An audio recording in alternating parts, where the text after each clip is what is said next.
নুরুল হক নূরকে হত্যার প্রতিবাদে ইসলামী বাংলাদেশ বিক্ষোভ মিছিল শুরু করছে। আপনারা জানেন যে গতকালকে নুরুল হক নূরকে পুলিশ এবং সেনাবাহিনী প্রকাশ্যে যেভাবে মেরে তাকে হত্যা করার চেষ্টা করছে, সেটার প্রতিবাদে ইসলামী বাংলাদেশ ঢাকা মহানগর দক্ষিণ এবং উত্তরের নেতৃত্বে তারা আজকে যে বিশাল মিছিল শুরু করছে হাজার হাজার নেতা কর্মীদেরকে নিয়ে।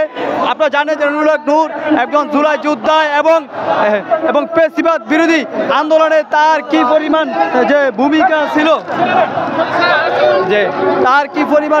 ছিল, এরকম একটা লোককে গণ অধিকার পরিষদের চেয়ারম্যান তাকে কিভাবে প্রকাশ্যে হত্যার চেষ্টা করছিল পেশিবাদের দোষ যে জাতীয় পার্টির ইন্ধনে এবং তাদের নেতৃত্বে তাকে যেভাবে হত্যার চেষ্টা করছে সেটার প্রতিবাদে আজকে যে বিক্ষোভ মিছিল ইসলামী বাংলাদেশের দেখতেই পাচ্ছেন যে হাজার হাজার নেতাকর্মী নিয়ে তারা বিক্ষোভ মিছিল শুরু করছেন।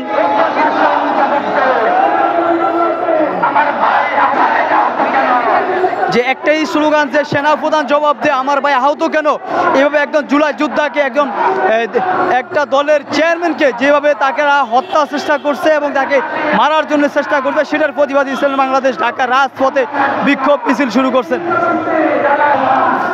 যে বিভিন্নর উপরে হামলার প্রতিবাদে আজকে ইসলামী বাংলাদেশের যে বিক্ষোভ মিছিল হাজার হাজার নেতাকর্মী নিয়ে বিক্ষোভ মিছিল শুরু করছে।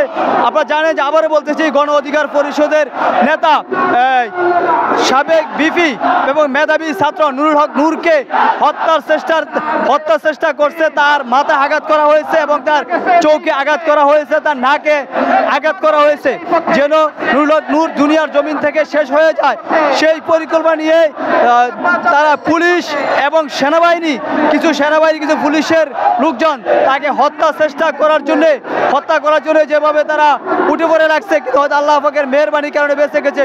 সেটার প্রতিবাদে আজকের মিছিল বিক্ষোভ সমাবেশ এবং জাতীয় পার্টিকে নিষিদ্ধ করার দাবিতে আজকের এই বিক্ষোভ মিছিল। এখানে ইসলামী বাংলাদেশের নেতারা আজকে ঘোষণা দিয়েছে যদি জাতীয় পার্টিকে নিষিদ্ধ করা না হয় পরবর্তীতে ইসলামী বাংলাদেশ আরো বিশাল কর্মসূচি দিবে। যতদিন পর্যন্ত জাতীয় পার্টি আওয়ামী লীগের দোষ তাদেরকে নিষিদ্ধ করা না হয় ততদিন পর্যন্ত ধারাবাহিকভাবে ইসলামী বাংলাদেশের কর্মসূচি চলতেই থাকবে।